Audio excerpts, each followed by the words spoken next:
Hello everyone, welcome to my channel.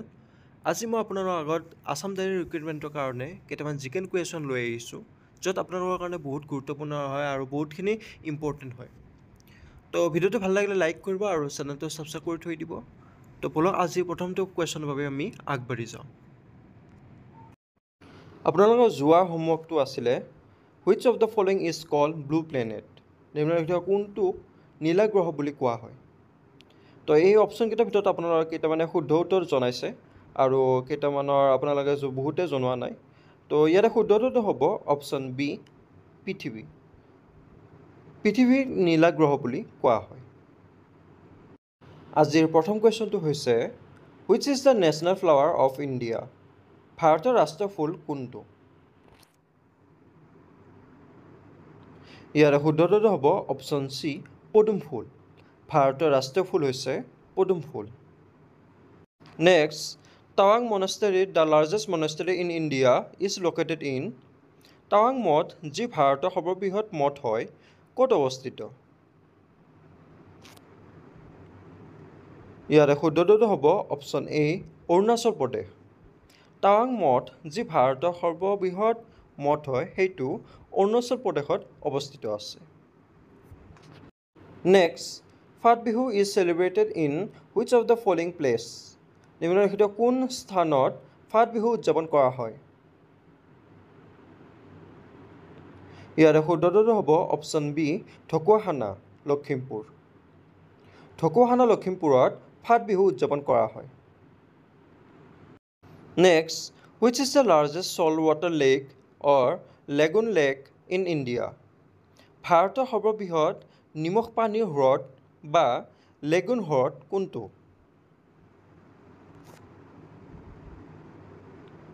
ইয়াৰে শুদ্ধটো হ'ব option D Chilka lake.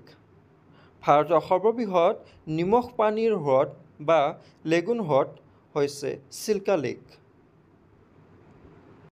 Next, who won the 2023 Vijay Hazare trophy. 2023 চনৰ বিজয় Hazare trophy কোনে জিকিছে?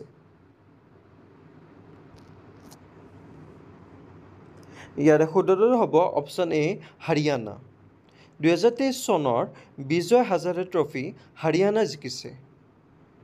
ইয়াৰে ইম্পৰ্টেণ্ট পইণ্ট হৈছে বিজয় হাজাৰে ট্ৰফি ক্ৰিকেট খেলৰ সৈতে সম্পৰ্কিত। Next, Santosh trophy is related to which sport. Santosh trophy কোনটো খেলৰ সৈতে সম্পৰ্কিত?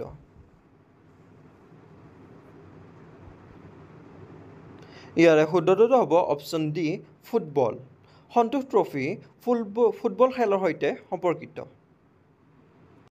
Next, the first stadium of Assam was build in. অসমৰ প্ৰথম ষ্টেডিয়াম ক'ত নিৰ্মাণ কৰা হৈছিল? ইয়াৰে শুদ্ধটো হ'ব অপশ্যন বি যোৰহাট। অসমৰ প্ৰথম ষ্টেডিয়াম যোৰহাটত নিৰ্মাণ কৰা হৈছিল। Next, Panidihing bird sanctuary is located in which one of the following districts. Panidihing পক্ষী অভয়াৰণ্য নিম্নলিখিত কোনখন জিলাত অৱস্থিত?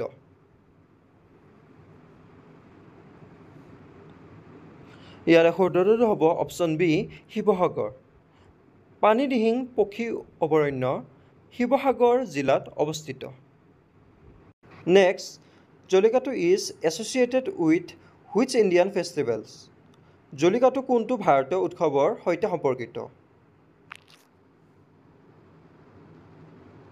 ইয়াৰে শুদ্ধটো হ'ব অপশ্যন বি পোংগল। জল্লিকাট্টু পোংগল ভাৰতীয় উৎসৱৰ সৈতে সম্পৰ্কিত। Next, in which city Victoria memorial located. Victoria memorial কোনখন চহৰত অৱস্থিত? এই কুৱেশ্যনটো আপোনালোকৰ যোৱা ADR-ত আসাম ডায়েৰী ৰিক্ৰুইটমেণ্টৰ এক্সামত আহিছিলে। গতিকে গুৰুত্বপূৰ্ণ কুৱেশ্যন হয়। আপোনালোকে বহুতে জানে আৰু কিছুমান নজনাবিলাকৰ কাৰণে শুদ্ধটো কৈ দিছোঁ মই। ইয়াতে শুদ্ধটো হ'ব option D Kolkata. Victoria Memorial ক'ত আছে? কলকাতাত আছে। এই কলকাতাত অৱস্থিত। Next, in which city is Fort William located. Fort William কোনখন চহৰত অৱস্থিত? ইয়াৰে শুদ্ধটো হ'ব option B Kolkata. Fort William Kolkata চহৰত অৱস্থিত। ইয়াৰে ইম্পৰ্টেণ্ট পইণ্ট হৈছে ফৰ্ট উইলিয়াম হুগলী নদীৰ পাৰত কলকাতাত অৱস্থিত আছে। নেক্সট, আহোম সভা was formed in 1893 under the leadership of 1893 চনত কাৰ নেতৃত্বত আহোম সভা গঠন কৰা হৈছিল? ইয়াৰে শুদ্ধটো হ'ব option A Padmanath Gohain Barua.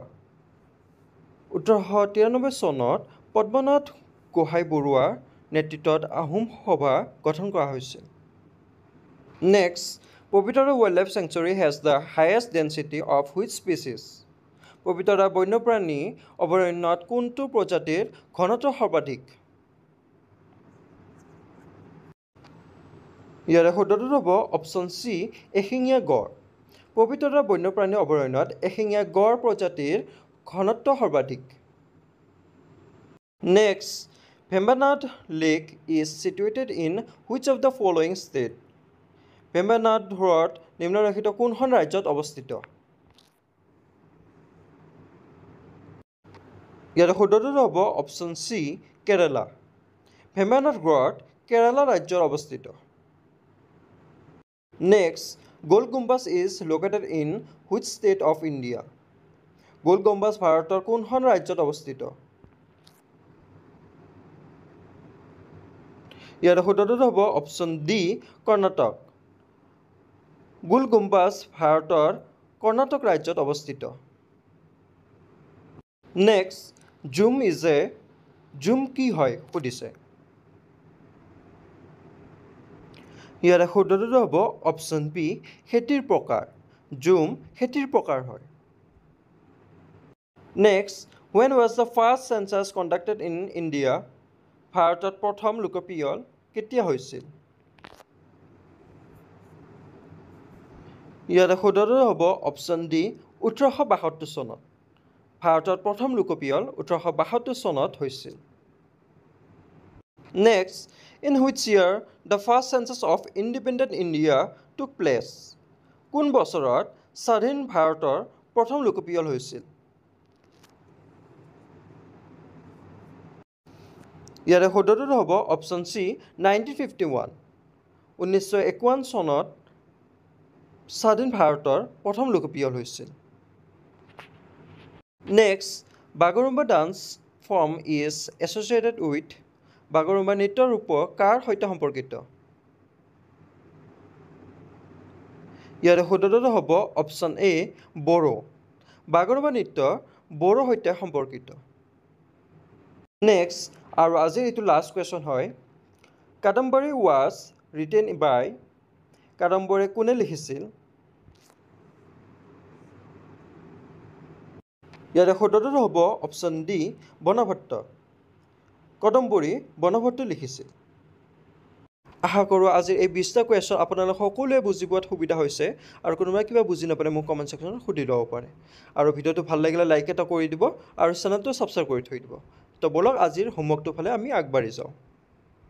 Next, আৰু আজি আপোনালোকৰ হোমৱৰ্কটো হৈছে which is the cultural capital of Assam? অসমৰ সাংস্কৃতিক ৰাজধানী কোনখন? যোৰহাট, দিছপুৰ, শিৱসাগৰ, নগাঁও। অপশ্যনকেইটাৰ ভিতৰত আপোনালোকে মোক সকলোৱে শুদ্ধ উত্তৰটো কমেণ্ট ছেকশ্যনত জনাব, আৰু হোমৱৰ্কবিলাক সকলোৱে এনচাৰ দিবলৈ চেষ্টা কৰিব। যিমানে হোমৱৰ্কবিলাক আপোনালোকে এনচাৰ দিব সিমানে আপোনালোকৰ চৰ্চা বাঢ়িব, নলেজ বাঢ়িব, আৰু আপোনালোকৰ এটা নিজৰ সাহস এটা বাঢ়িব। গতিকে সকলোৱে হোমৱৰ্কবিলাকৰ এনচাৰ দিবলৈ চেষ্টা কৰিব। তো ভিডিঅ'টো ভাল লাগিলে লাইক এটা কৰি দিব আৰু চেনেলটো ছাবস্ক্ৰাইব কৰি থৈ দিব। তো ব'লক নেক্সট ভিডিঅ'ত লগ পাম।